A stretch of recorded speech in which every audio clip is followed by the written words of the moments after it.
Daily. Taste the Daily. Sivakarthikeyan అలా plan చేసుకున్నారో అలా జరిగిపోయిందో తెలియదు కానీ 2026 స్టార్టింగ్ మాత్రం బోంబాట్ చేయాలని fix అయిపోయినట్లున్నారు.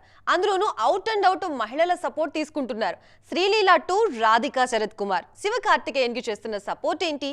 Come on, let's watch. Sivakarthikeyan story selection చాలా బాగుంటోంది. ఆచితూచి అడుగులు వేస్తూ సక్సెస్ లో అందుకుంటున్నారు. ఒక్కో సినిమాకి చాలా మంచి వేరియేషన్ చూపిస్తున్నారంటూ క్రిటిక్స్ నుంచి ప్రశంసలు అందుతున్నాయి. నెక్స్ట్ ఇయర్ కూడా అదే క్రేజ్ ని కంటిన్యూ చేయాలని ఫిక్స్ అయిపోయారు మిస్టర్ కార్తికేయన్. జనవరి 14న రావాల్సిన పరాశక్తిని మరింత ముందుకు జరిపి జనవరి 10నే తీసుకొస్తున్నారు సుధా కొంగర.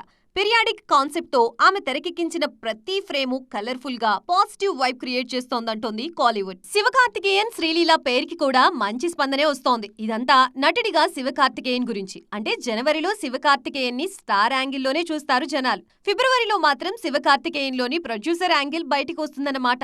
రాధికా శరత్ కుమార్ కీ రోల్లో నటించిన తాయ్ కిళవి సినిమాకి శివకార్తికేయన్ నిర్మాత. సో 2026 స్టార్టింగ్ లోనూ 2 పడవల మీద ప్రయాణాన్ని సక్సెస్ఫుల్ గా కంప్లీట్ చేయాలన్న టార్గెట్ తో పనిచేస్తున్నారు శివకార్తికేయన్.